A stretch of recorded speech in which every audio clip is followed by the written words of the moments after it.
Hi guys, welcome back. Thank you so much for coming back if you've been here before, and if you're new, please subscribe. Please subscribe. I would love to have you as part of the family. So today I want to talk to you about how to plan and prepare for the perfect YouTube video. Now, I got these tips from Graham Stephan. His course is fantastic. I'll leave a link down to it below. It was one of the most useful things that I found because it really reduced my filming time. It gave my videos a bit more focus, and overall I just feel like a more competent YouTuber now, having followed these few steps in terms of planning my videos. So hopefully this will help you to plan your perfect videos, get it right the first time, reduce your filming time in half, and just overall make you a more competent YouTuber. So your first thing that you need to do is your introduction. So what you need to do in your introduction is tell your viewers what you are going to tell them and what they will get out of it at the end. So I've done both of those two things in the beginning of this introduction. I told you that we're going to talk about how to plan a perfect YouTube video, and you're going to get reduced filming time, videos on point, a more competent YouTuber by the end of it. So that's it. That's your introduction. You don't need to go into all of your past details, any stories, anything. People just want to come into your video and know what to expect, and then the hook is that you tell them what they're going to get out of it at the end. It should be about a minute according to Graham, so keep it short, keep it succinct. Don't let yourself ramble. Let people know what it is, what it isn't, because you have literally less than a minute to grab someone's attention and let them know if it's worth them spending the next 5 to 10 minutes watching your video or not. As well as that, I see Graham doing this all the time, and although it's not in his video, he does ask people to like, comment, and subscribe. Comments in general are great for you getting to know your audience. It's also really good that people want to engage with you, but it's also great for the YouTube algorithm. So it helps YouTube to see that people like your content, that they want to interact with you. That's great for YouTube knowing that, yeah, this person knows what they're doing, or this person at least is likable and people like them, so they're interacting with them.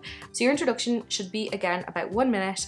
It should cover what you're going to cover in the video, so what you're going to talk about, what your viewer is going to get by the end of it, so what are they going to gain by watching your video. That's your hook, and you're also going to ask them to like, comment, and subscribe. So whatever in that order, but it is the hook that you need to first engage, give them a call to action, basically let them know whether it's worth them hanging around or not for your video, if they're interested in the content or not. The next thing that Graham says that you should do is get to it. So no rambles, give people the information they need. And yes, you should have a video that's about 10 minutes long, just because YouTube prefers 10-minute long videos. But if you can get all the information that someone needs into a 5-minute video, and it's more easily digestible for them, less full of rambling, less full of random stories that don't make sense, then do that. Make your videos useful to people, and just, as Graham says, get to it. No fluff. Let them know what they need to know. Share your knowledge. They'll keep coming back for videos because they want to learn more about that and learn more from you in general. The big thing is that you need to share good information. So with YouTube, there can be a couple of different categories of YouTube videos. So you can be a funny video, you could be an informative video, you could be a cool video, whatever you do within those categories. And I'll put them up on the screen now, what those categories are. I think there's 8 altogether.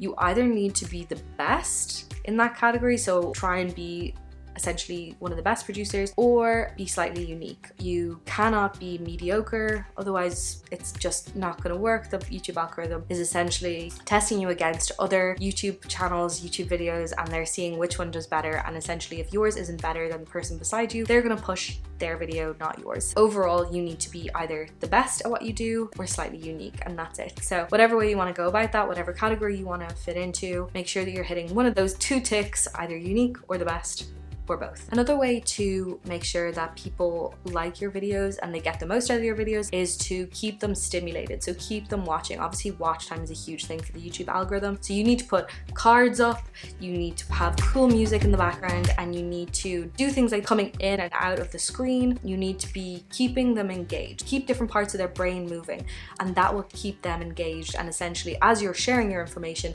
don't just say it, show them. Another big thing as you're sharing this information is that you know your talking points. So I have this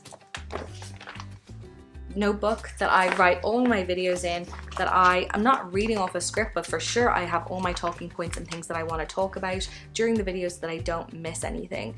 I would actually say don't script your videos, because you're just going to look like a robot, and it's not what people are looking for on YouTube anymore. They want real people who are just chatting to them, sharing advice, etc. Making sure that you don't miss anything is really, really important. There's nothing more annoying than coming to your editing day and you download your footage and realize that you left out something super important that was like basically the whole point of the video, and you just completely forgot because you didn't write it down. Yeah, it's it's super annoying. Basically, write down your talking points and you should be good to go. So in summary, the bulk of your video should be that you get to it, share your information, be unique or be the best, know your talking points, write down your notes, know what you're going to say in this video before you ever start. So then the end of your video, how should you end it? Of course, you should ask people to like, subscribe, comment, engage with them, tell them thank you for watching, because obviously you should be grateful that they've watched it this long, because that means that they are actually true fans and that they like your content, they like you. If this is you now, thank you.